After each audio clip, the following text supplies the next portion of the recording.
ओम ग्रहाणामादिरादित्यो लोकरक्षणकारकः विषम स्थान संभूताम पीड़ाम हर्तुम तम रविम। ओम जपाकुसुम समकासम काश्यपेयम महाधुतिम तमो अरिम सर्वपाप घनम प्रणतो अस्मिन दिवाकरम। नमस्कार, जय श्री राम साथियों। 17 सितंबर 2022 सुबह 7:11 पर ग्रह कुल शासक के महत्वपूर्ण ग्रह सूर्य वाणी, बुद्धि तथा प्रोफेशनल मैनेजमेंट के गुरु बुध की राशि कन्या राशि में प्रवेश करने जा रहे हैं।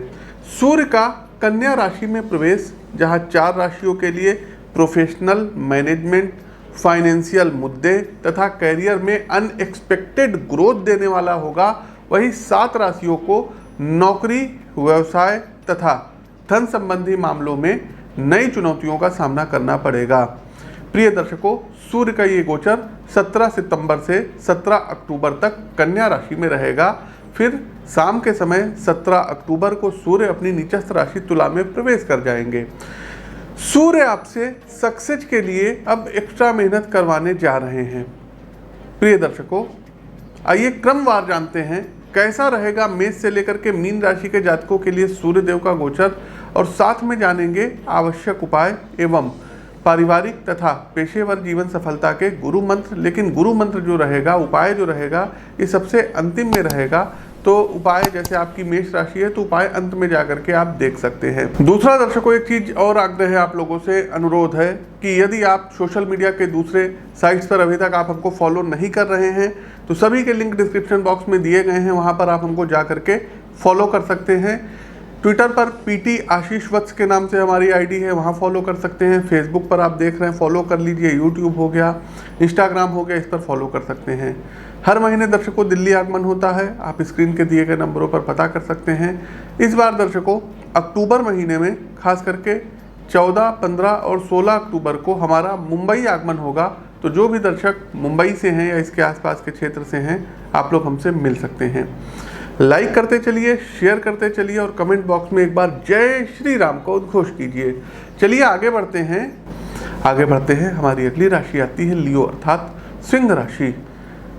सिंह राशि के प्रिय मित्रों, सूर्यदेव का ये गोचर आपके द्वितीय भाव अर्थात वाणी के भाव में हो रहा है, फिक्स धन के भाव में हो रहा है, परिवार के भाव में हो रहा है। तो सिंह राशि के प्रिय मित्रों, वाणी, स्वास्थ्य तथा पारिवारिक एवं पेशेवर संबंधों पर अब खास ध्यान देने की आपको जरूरत रहेगी, अन्यथा बनती बात इस अवधि में बिगड़ सकती है।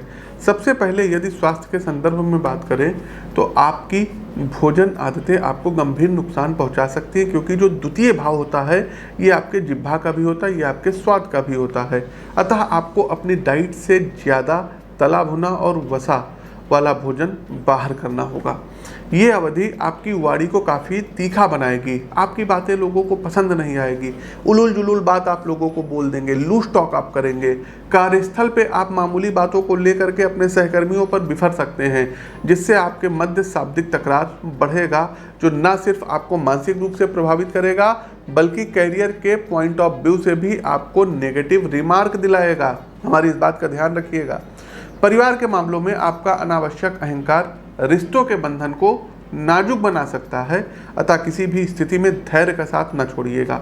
आर्थिक संदर्भ में खर्चे बढ़ेंगे, यदि कहा जाए अनावश्यक खर्च बढ़ेंगे तो ज़्यादा उपयुक्त रहेगा, कारण कि आप अपने सामाजिक आडंबर पे बचत का एक बड़ा हिस्सा व्यय कर सकते हैं, जो आपके लिए आर्थिक तंगी का कारण बनेगा। आपके फिक्स धन को, जमा पूंजी को कहीं ना कहीं ये खर्च करता हुआ दिखा रहा, इससे बचिएगा। एक सही जन्म कुंडली विश्लेषण की सलाह आपको तमाम बड़े खर्चों से बचा सकती है। तो देरी किस बात की, दिए गए नंबरों पर संपर्क कर सकते हैं।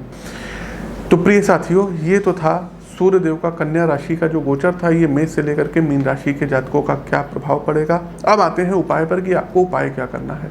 साथियों, उपाय आप अपनी जन्म कुंडली का विश्लेषण कराकर भी प्राप्त कर सकते हैं, लेकिन कुछ जर्नली उपाय है जिसको आप लोग दैनिक जीवन में कर सकते हैं। प्रातःकाल सुबह जल्दी उठ जाइए सबसे पहले तो। दूसरा दर्शकों, सूर्यदेव को नमस्कार करिए, सूर्य नमस्कार करिए। दूसरा एक काम ये करिएगा कि एक तांबे के लोटे में कुमकुम घोल लीजिएगा, लाल पुष्प डाल लीजिएगा, थोड़ा सा अक्षत गंगा जल मिला लीजिएगा और भगवान भुवन भास्कर को, भगवान सूर्य नारायण को आप लोग अर्घ दीजिएगा। और जब आप अर्घ देंगे तो ये देखिएगा कि उस जल से आप अपने आँखों को उस जल के द्वारा आप सूर्यदेव को देख रहे हो, तो एक रेनबो बनेगा। इससे यदि आपको चश्मा लगता है तो चश्मा भी आप यदि साल 2 साल कर लेते हैं तो आपकी जो आईसाइट है ठीक होगी और चश्मे का नंबर कम होता जाएगा। तीसरा दर्शकों एक उपाय है कि भगवान भुवन भास्कर के समक्ष बैठ करके आदित्य हृदय स्तोत्र का पाठ करिए। 108 बार गायत्री मंत्र का जाप मानसिक रूप से करिएगा, अथवा 27 बार ही करिएगा तो ज़्यादा ठीक है।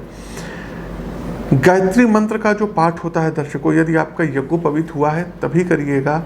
महिलाएं गायत्री मंत्र का जाप ना करें, इस चीज़ का विशेष ध्यान रखिएगा।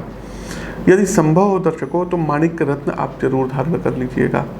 अगला दर्शकों, रविवार वाले दिन गाय को, और ख़ास करके यदि रेड कलर की या भूरे कलर की गाय हो तो इनको, नहीं तो और भी अन्य रंगों की यदि गाय हैं तो आप खिला सकते हैं, लेकिन प्राथमिकता होनी चाहिए जो ब्राउन कलर की गाय हैं या रेड कलर की गाय हैं। तो इनको क्या करना रहेगा, गुड़ हो गया, गेहूं हो गया और लाल मसूर हो गया, इनके लिए आप गौशाला में जो है चारा वगैरह दीजिए, इनको गुड़ खिलाइए, गेहूं खिलाइए या रोटी में गुड़ मिला करके आप खिला दीजिए। साथ ही साथ दर्शकों कोशिश कीजिएगा कि मदार का पौधा लगाइए, अपने घर के जो है दाहिने साइड में होना चाहिए और उसमें जो है जल वगैरह जरूर दिया करिए। साथ ही साथ पिता के पैर छूने हैं, माता और पिता की सेवा करिए, उनके चरण स्पर्श करिए। पिता के पैर छूने से आपका सूर्य स्ट्रांग होगा, माता के चरण स्पर्श करने से आपका मून अर्थात चंद्रमा स्ट्रांग होगा। तो इसका दर्शकों ध्यान दीजिएगा। एक काम और करिएगा कि रविवार वाले दिन कोशिश कीजिएगा कि सूर्य अर्घ जब तक आप नहीं देते हैं तब तक आप लोगों को कुछ खाना पीना नहीं है, और सूर्य उदय होने के 1 घंटे के भीतर आपको भगवान भुवन भास्कर को अर्घ देना होगा। तो ये कुछ उपाय हैं जिनको आप कर सकते हैं। हमारा ये कार्यक्रम कैसा लगा कमेंट बॉक्स के माध्यम से हमें अवगत कराइए। साथ ही साथ लाइव जुड़ेंगे तो सोशल मीडिया के दूसरे प्लेटफॉर्म पर आप हमको फॉलो कर सकते हैं, लिंक डिस्क्रिप्शन बॉक्स में दिया गया है, वहाँ पर आकर के हम आपको बताएंगे कि कब हम लाइव होने जा रहे हैं, तो वहाँ भी आप हमको फॉलो कर लीजिए। अपनी वाणी को विराम देते हुए ज्योतिष के इस मंच से मैं पंडित आशीष वत्स आप सभी प्रबुद्ध दर्शकों से विदा लेता हूँ। नमस्कार, राम राम।